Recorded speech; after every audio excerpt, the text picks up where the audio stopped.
creating wealthier women and multifamily real estate to give to humanity without limits. Welcome to Ladies Night with Steph Dablowski. We have Ms. Angela Sport here. She has over 13 years developed a well-versed commercial insurance background, and she has honed her skills in operations and in management.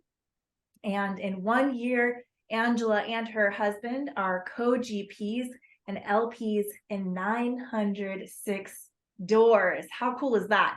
And Angela recognized an operations gap in the multifamily space, and she's looking to share her expertise to fill the gap. And Angela is assisting big players in the multifamily game like Massive Capital. She is helping them with their multifamily processes and workflows. And I'm so excited to have Angela Sport here with me, the operations queen. Thanks, Steph, for the great introduction. I am going to share my screen. So thank you for the introduction, Steph. As mentioned, my background is in commercial insurance. I've worked my way up from receptionist to management and operations. So I've taken that expertise and then applied it to the multifamily real estate space.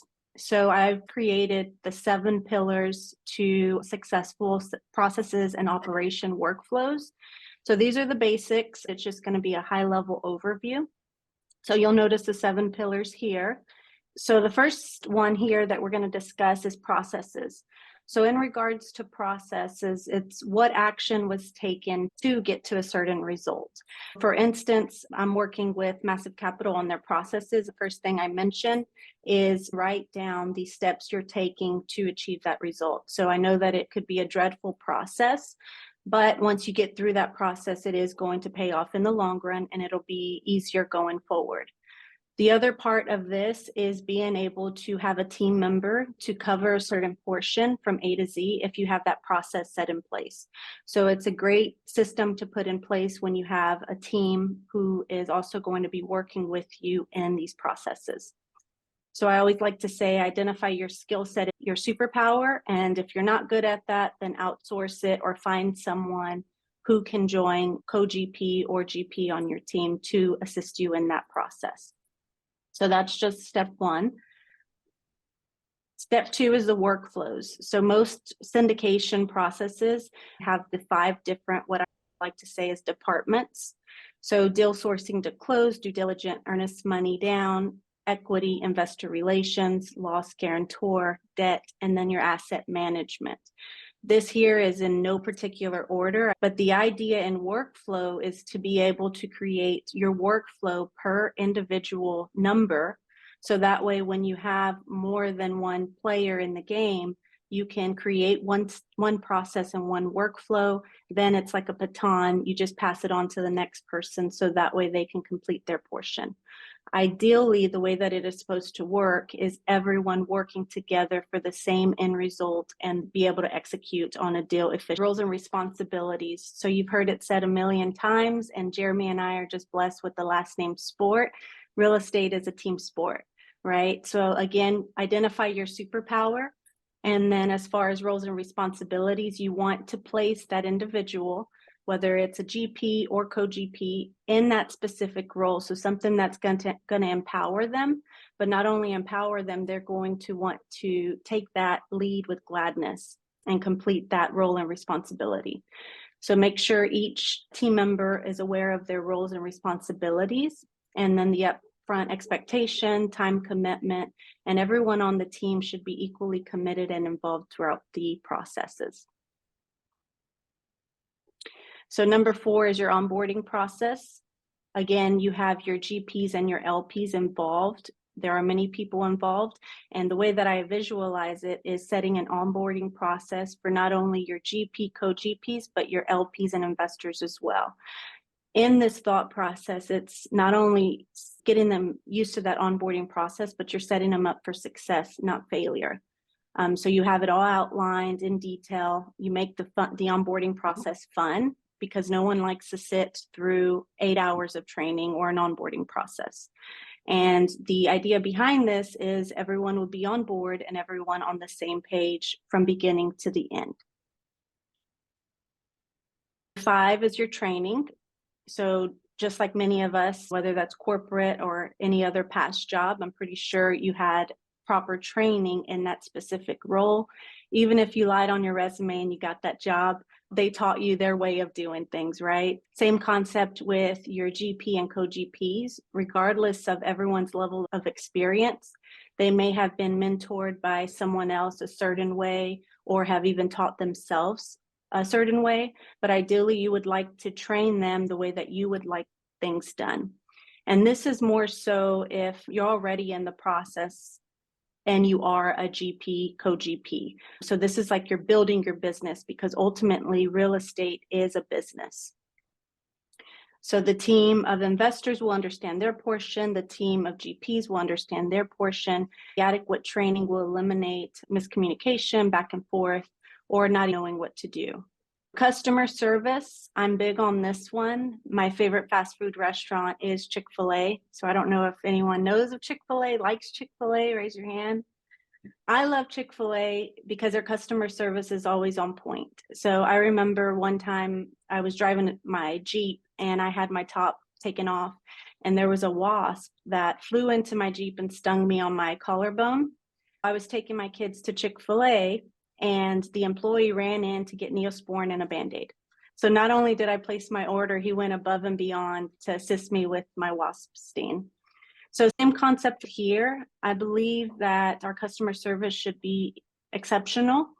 I think that when it comes to investors, you don't want to leave a bad taste in their mouth. At the end of the day, your reputation is on the line. How you serve them is very important because you want them to continue to come back to place their capital in your next deal and your next deal and your next deal. Because not only do they remember the great customer service that you offered them, but they remembered all the other services that you offered them. So I always say give white glove service. So I strive to be like Chick-fil-A one day when it comes to business and customer service. Number 7, scaling and growth. So this is something that we need to do from a GP standpoint, to be selective about who it is you're partnering with, or even if you're going into a deal as a co-GP. These real estate deals not only are a business, but you're going to be tied to these people for 4, 7, 10 years maybe. So I've heard it mentioned a lot of times it's like a marriage.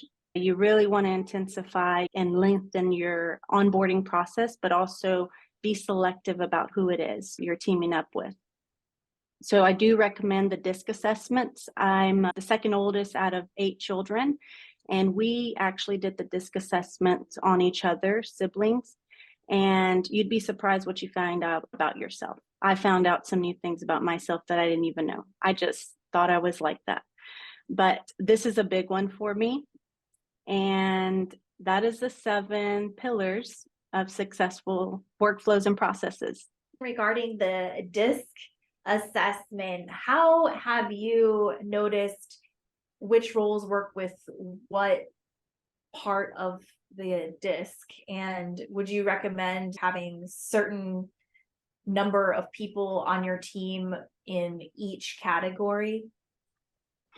Well, I think as far as superpowers are concerned, that's one of the things that we tell people, right? Go and find what your superpower is. Go and find out how you can contribute to a team if you're not already established. That way, you know what your strength is, you know what you can contribute. But aside from personalities, I just think you would know how to address a certain problem if there's a problem that ever arises. So for instance, mine came back, I'm a formalist. So I rely on processes and structure in every aspect of my life. I didn't know that. I just thought I was an organized person or whatever. But I found out a lot reading that DISC assessment, even about myself. So ultimately, it's finding out a little bit more about that person or that team player that would eventually be on the team. And then mainly knowing how to address certain situations that arise. Because if you have someone, that's confrontational, you don't want to come out like, rah, you want to address it smoother and get to that point. Each one of these pillars you can do a deep dive in, and it's just ongoing, and it's per company. I'm collaborating with Massive Capital. These would be per their preference and how they would like it structured. So everyone's would be different and may not even look like this. Can you talk more about onboarding general partners? Yeah, so in regards to the GP side, there's many different things that could be learned, right? So for instance, like an Excel spreadsheet, if you're utilizing that, how it's operated and how they should go in and place that data in there. Maybe you have a specific portal that you want to train them on, just making them very efficient so that way they are informed on the process and then they can take it from there. I know there's several different investor portals that people use, and then also applications, WhatsApp, Asana, Monday. It's again per preference, and you'll get lost in it. You really just have to decide what it is you want to learn, what it is you want to teach them, and then go from there. Do you walk them through the process one-on-one when you're onboarding, or do you have a system or a different system that you do that, like group or pre-recorded videos? When you're in a corporate setting, they onboard per individual that comes into the business. A lot of corporations can do 10 at a time if they know that they're hiring in bulk. That whole process is customizable. So it's not to say that it's one-on-one. The most efficient way, if you are dealing with GPs coming in or co-GPs, I would say pre-record your videos and have it to where, yes, they can watch it. Otherwise, you're doing a lot of one-on-one, walking each individual through the process. When if you're focusing on something else, due diligence or your capital raising, you won't necessarily have the time to go back and, yeah, let me schedule an onboarding training with you. So you have to work according to how it is you would like to implement things and then go the best route possible for that. When you were building this overall workflow and process, what did you find that was lesson learned or snag that kept on happening that maybe wasn't necessarily obvious to somebody on the outside? I think it's based on personalities. So my personality is very analytical and operations mindset that may not come natural to other people. And being in commercial insurance, you really are held to a high standard because you're dealing with your insureds and your clients that can expose them to lawsuits, and you want to mitigate those risks. But for me, it comes natural. For others, it may not have come natural. So it all goes back to your strength, your superpowers, and how you can offer assistance to other people. Other than the DISC assessment, do you think there's another way to identify your superpowers that maybe we really haven't discussed? Just for me, it was getting to know myself. I'm the second oldest of 8 siblings. So naturally, I'm a leader and I want to organize and coordinate everything. It wasn't until the DISC assessment that it clicked and I was like, oh, okay, that makes sense.